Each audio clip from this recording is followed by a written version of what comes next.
किसी समय की बात है, एक छोटे से गांव में एक युवक रहता था। उसका नाम था अर्जुन। वो अपने जीवन में कोई विशेषता महसूस नहीं करता था। हर दिन सूरज उगता था और डूबता, और अर्जुन का जीवन ही उसी तरह चलता रहता जैसे गांव के बाकी लोगों का। वो रोज खेत में काम करता, घर आकर खाना खाता और फिर सो जाता। लेकिन अर्जुन के मन में एक सवाल हमेशा उठता था, क्या मैं सिर्फ साधारण जीवन जीने के लिए ही पैदा हुआ हूँ? क्या कोई ऐसा तरीका है जिससे मैं कुछ असाधारण कर सकूं?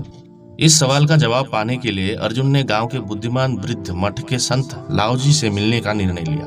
लाओजी को लोग बहुत बुद्धिमान मानते थे और उनके पास जीवन के गहरे रहस्यों का ज्ञान था। अर्जुन मठ पहुंचा और लाओजी से बोला, गुरुदेव, मैं असाधारण बनना चाहता हूँ। मुझे ऐसा मार्ग दिखाइए जिससे मैं साधारण जीवन से ऊपर उठ सकूं। लाओजी मुस्कुराए और बोले, असाधारण बनने के लिए सबसे पहले तुम्हें साधारणता को समझना होगा। ये जानना होगा कि साधारणता में ही असाधारणता छिपी है। अर्जुन चौंक गया। उसने सोचा कि असाधारण बनने के लिए तो कुछ बड़ा करना होगा, लेकिन लाओजी का उत्तर उसे उलझा गया। लाओजी ने अर्जुन से कहा, तुम मेरे साथ 3 दिन बिताओ और मैं तुम्हें असाधारणता का मार्ग दिखाऊंगा। अर्जुन ने हामी भरी। वो मठ में ठहर गया और लाओजी के निर्देशों का पालन करने लगा।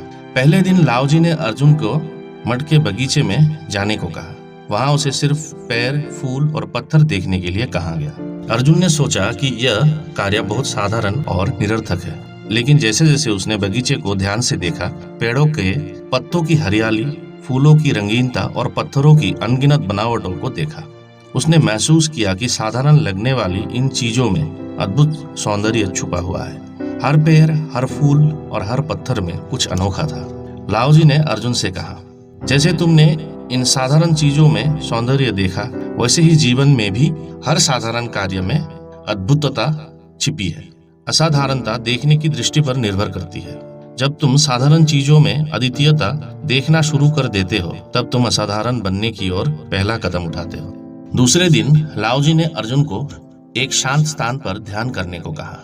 अर्जुन ने कहा, मैंने पहले कभी ध्यान नहीं किया, मुझे यह बहुत कठिन लगता है। लेकिन लाओजी ने उसे समझाया कि ध्यान कोई कठिन प्रक्रिया नहीं है, यह सिर्फ अपने विचारों को शांत करने और अपने भीतर के मौन को सुनने का प्रयास है। अर्जुन ने ध्यान करना शुरू किया। पहले कुछ मिनटों में उसका ध्यान इधर उधर भटकता रहा, उसे हर चीज की चिंता सताने लगी। लेकिन धीरे धीरे उसने अपने मन को शांत किया और सिर्फ अपनी श्वास पर ध्यान केंद्रित किया। उसने महसूस किया कि जैसे जैसे उसका मन शांत हो रहा है, उसके भीतर एक गहरा शांति का भाव उत्पन्न हो रहा है। उसे अपनी सोच और चिंताओं से ऊपर उठने का एहसास हुआ। लाओजी ने कहा, असाधारण बनने के लिए तुम्हें पहले अपने मन के शोर से मुक्त होना होगा। जब तुम अपने भीतर की शांति को पहचान लेते हो, तभी तुम्हारे भीतर असाधारणता प्रकट होती है। तीसरे दिन लाओजी ने अर्जुन को बहुत साधारण कार्य दिया। उसे मठ की झोपड़ियों को साफ करना था। अर्जुन ने सोचा, मैं असाधारण बनने की इच्छा से यहाँ आया था और मुझे यह साधारण काम दिया जा रहा है।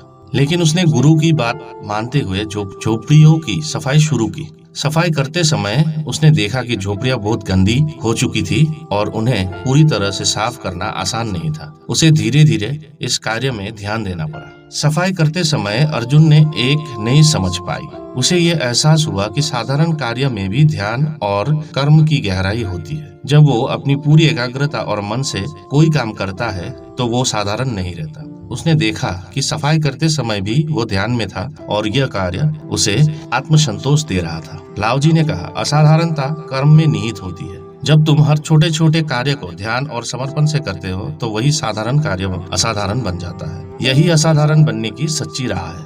3 दिन के बाद अर्जुन ने महसूस किया कि असाधारण बनने की उसकी धारणा पूरी तरह बदल चुकी है। अब उसे यह समझ में आया कि असाधारण बनने के लिए बाहरी उपलब्धियों की आवश्यकता नहीं है। असाधारणता जीवन के हर पल में होती है, अगर उसे सही दृष्टिकोण से देखा जाए। सादगी, ध्यान और कर्म के प्रति समर्पण से ही मनुष्य असाधारण बन सकता है। लाओजी ने अर्जुन से अंत में कहा, असाधारणता कोई लक्ष्य नहीं है, ये एक यात्रा है। ये हर क्षण में छिपी होती है, बस हमें उसे देखने की कला आनी चाहिए। अर्जुन अब गांव लौट आया, लेकिन वो पहले जैसा नहीं था। अब वो हर छोटे कार्य में अद्भुतता देखता था, हर पल में शांति महसूस करता था और हर कर्म में ध्यान लगाता था। अब उसे असाधारण बनने की लालसा नहीं थी, क्योंकि उसने असाधारणता को साधारणता में ही खोज लिया था।